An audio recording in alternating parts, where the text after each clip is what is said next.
Jason Rzucidlo reporting inside Cobo Center for the 23rd Annual SAA Automotive Outlook Conference. Stay tuned for remarks from Mr. Steve Carlisle, Vice President of Global Product Planning at General Motors Corporation. And good evening, everyone, and Happy New Year. It's a pleasure for me to be here with you tonight to kick off what's going to be a very busy week for everyone. Now, the theme of this year's SAA Outlook Conference is new opportunities, new challenges, new insights. Now, our GM Communications asked me if I planned on committing any news at the event. I said I don't have to. The title of the conference itself is plenty of news in it already. In fact, if you weren't counting, that's 3 news in 1 title. Luckily, I work for the new GM, so I should fit right in. And that's basically what I want to talk to you about tonight, the new GM, and how I think, or how we think, that we're as well positioned as anyone to live long and prosper in the new automotive environment. It's an automotive environment that's fluid and evolving, and yet, even as it changes, some things remain the same. I'm going to frame my remarks tonight using these 2 categories, things that change and things that stay the same. Now, first, change. The biggest thing that has changed, of course, is GM itself. We've been through the painful but cleansing fires of Chapter 11 and come through it a leaner, more focused company. One very happy to be here, and one more determined than ever to succeed. We're grateful for the second chance and don't expect to need or get a third one.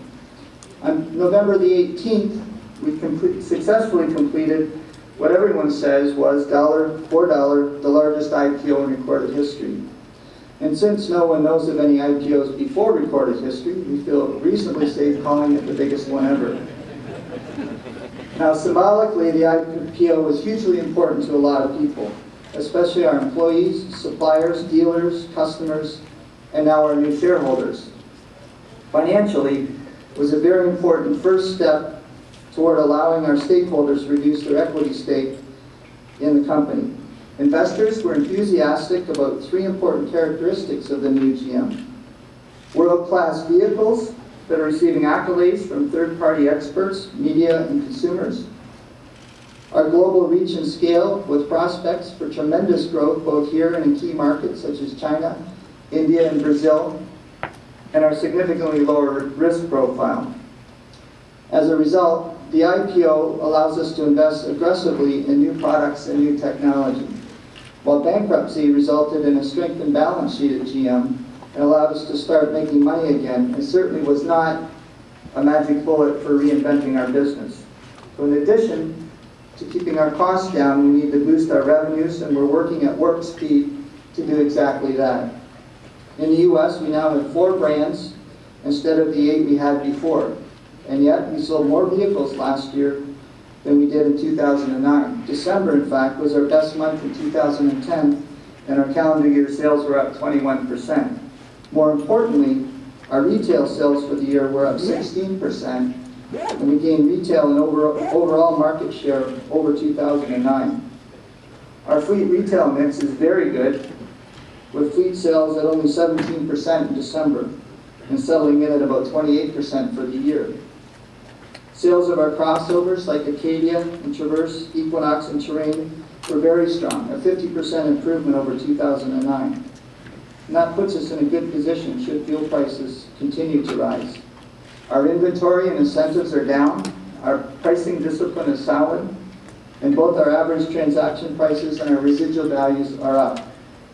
Some of our newly launched models are enjoying conquest rates north of 50%.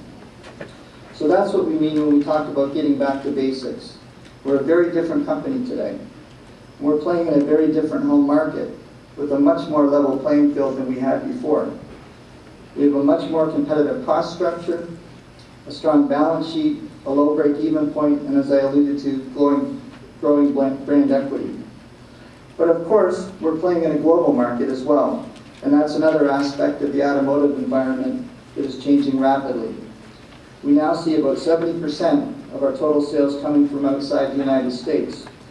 Now, some of our global highlights are as follows. Overall, GM International Operations sales in 2010 were up about 25%, propelled by records in China, India, and Egypt. We remain the sales leader among global automakers in China for the 6th straight year with 2.3 million units sold. We were the first manufacturer to move 2 million units in China a few years after being the first to achieve 1 million. In Europe, from 2004 to 2008, Chevrolet doubled its sales to 500,000 units and more than doubled its market share through 2010 to about 2.5%. Chevrolet is launching 7 new models in Europe in 2011. Opel Vauxhall has an ambitious 5-year, €11 billion plan to reinvigorate its products, with 7 launches in 2011 alone, including the Ampera extended range electric vehicle. In Brazil, we've achieved our 4th straight all-time sales record with about 650,000 units sold. And we're investing heavily in the Brazilian market to the tune of about another $2.8 billion by 2012. In short, wherever we do business around the world, we're combining GM's global resources and economies of scale with a targeted focus and market knowledge of local partners and operations. We think this strategy positions us for continued growth. Nowhere is this more the case than in developing markets. By 2015, Brazil, Russia, India, and China alone are expected to grow annual sales by about 16 million vehicles. And let's not forget the mature markets like, for example, Australia or the US. As the economy and the industry regain strength, the Blue Chip Consensus Forecast, which is an average of about 50 economic forecasts compiled monthly, I guess I don't have to tell you that, says that auto industry growth could be as high as 10%. And even at that level, pent-up demand for vehicles will continue to build. The normal replacement level for vehicles in the US is 30% above today's industry sales, for example.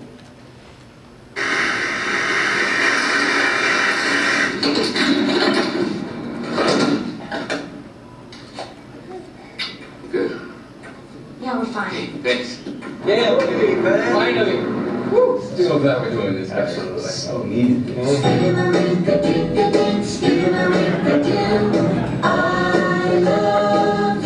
The all-new Chevy Cruze with a 9-speaker premium sound system for whatever you're into these days. All right. Now the Chevrolet Cruze is a good spot to transition to the most important aspect of winning in this business, one that has always been the key to success, and that is great cars and trucks. Our lineup, frankly, has never been better. In the past decade, you'd be hard-pressed to find an automaker that has improved its products consistently across the board as much as General Motors has. The Cruze, which earned the highest possible safety rating from NHTSA, 5 stars in each of its individual crash impact conditions, is only one example of our reinvigorated small car lineup. Tomorrow at the auto show, we'll introduce another, the Chevrolet Sonic. The Sonic will come in 4-door and 5-door versions, both of which have more rear seat space than a Ford Fiesta, and the 4-door has the best in class trunk capacity. Sonic is full of standard features you wouldn't expect in a small car, and like the Cruze, it offers the most comprehensive safety packages in the segment, including 10 airbags, anti-lock brakes, electronic stability control, and much more. Now the Sonic and the Cruze are proof that we are steadfast in our resolve to compete in small cars and to win. And so is another vehicle we're introducing tomorrow, the Buick Verano, Buick's first compact luxury sedan. Buick is already the fastest growing brand in the US, and the Verano will help it grow even faster. Verano is mouse quiet, which Buick customers expect, and has outstanding 2.4-liter 4-cylinder engine that not only gets it to 60 miles per hour from a standing start in 8 seconds, it also delivers more than 30 miles per gallon. Now, as the leader of GM's product planning group, I'm privy to many more cars in the pipeline, of course, but if I shared some of the other terrific stuff we have coming to you from now on, I find myself on the street testing my Boy Scout survival skills. And since I have a family to think about, I'll just stop there. But at this point, the point is that whether things